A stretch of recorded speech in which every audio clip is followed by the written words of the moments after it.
Hello বন্ধুরা, কেমন আছেন? আশা করছি সবাই ভালো আছেন।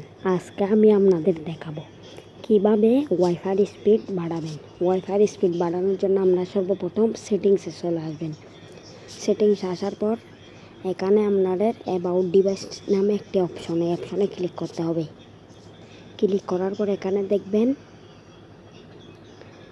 সফটওয়্যার ইনফো নামে একটি অপশন, এই অপশনে ক্লিক করে এখানে দেখবেন বিট নাম্বারে 7-8 বার ক্লিক করতে হবে। ক্লিক করার পর এখানে দেখবেন ডেভেলপার অপশন যোগ হয়ে গেছে। ডেভেলপার অপশনে ক্লিক করে এখানে দেখবেন আপনাদের ডেভেলপার অপশন অফ থাকলে অন করে দিবেন। এখানে একটু স্ক্রল করে দেখবেন আপনাদের এখানে ওয়াইফাই বাটবুস লগ ইন নামে একটা অপশন, এখানে কি লেখা আছে আপনাদের একটু পড়ে শোনাই বন্ধুরা।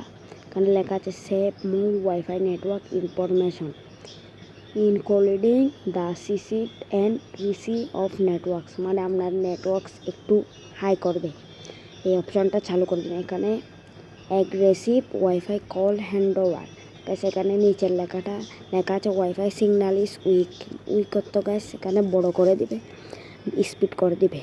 এখানে এই অপশানটা চালু করে দেবেন। এখানে এই অপশানটা গাইস এটা বন্ধ রাখতে হবে। তারপর এই 3টা অপশান চালু করে দিলে আপনাদের ওয়াইফাই স্পিড দ্বিগুণ হয়ে যাবে বন্ধুরা। এই 3টা সেটিং চালু করে দেবেন। ধন্যবাদ বন্ধুরা, আজকের ভিডিওটি এ পর্যন্ত। সবাই আমার চ্যানেলটি একটু সাবস্ক্রাইব করবেন।